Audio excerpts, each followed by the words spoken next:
আর শেষ দেখাটা মা বাবা, আর শেষ দেখাটা মা বাবা সন্তানেও দেখে না। সুবহানাল্লাহ সুবহান।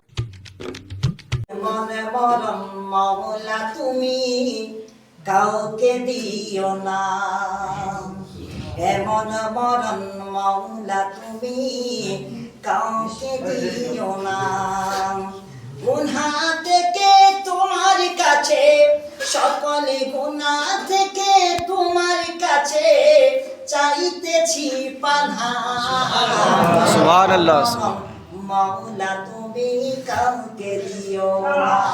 বেরাদার আজ বলতে বড় কষ্ট হয়, বেরাদার 5 ওয়াক্তের নামাজ তো পড়ি না, কিন্তু এই যে একটি রমজান মাস বাবা, এই রমজান মাসে আপনার প্রথম মসজিদ আমাদের ভরে যাচ্ছিল, আজকে দেখেন বাইরে তো দূরের কথা, ভিতরটা পর্যন্ত পড়ে না। মুসলমান বড় আফসোস, মুসলমান আমরা কোথায়? আমাদের প্রতি বালা মুসিবত কেন আসবে না?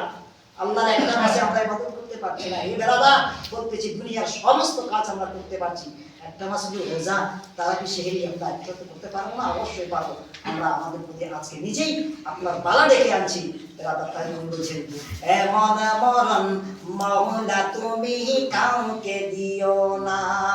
গুনাহ থেকে তোমার কাছে, সকলে গুনাহ থেকে তোমার কাছে চাইতেছি পানাহ। মরণ মাওলা তুমি কাউকে দিও না। যে মরণ হবার আগে ছাড়তে হবে ঘর, মরণের শুনলে কথা আপনরা হয়ে পর।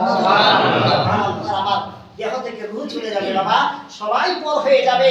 বলবে তাড়াতাড়ি করে রেডি আসো, কারণ যেই সন্তান বিবি বাচ্চার জন্য এত আপনি রোজগার করেছেন, এত টাকা পয়সা জমিয়েছেন, বেরাদার তারাও আপন হবে না। বলবে তাড়াতাড়ি করে রেখে আসো। আজকে যাদের জন্য নামাজ আপনি কাজা করছেন, নামাজ পড়ছেন না, তারা কি আপনার সঙ্গে হবে? হবে না। তাই বলছেন, যে মরণ হওয়ার আগে ছাড়তে হবে ঘর, মরণের শুনলে কথা আপনরা হয় পর।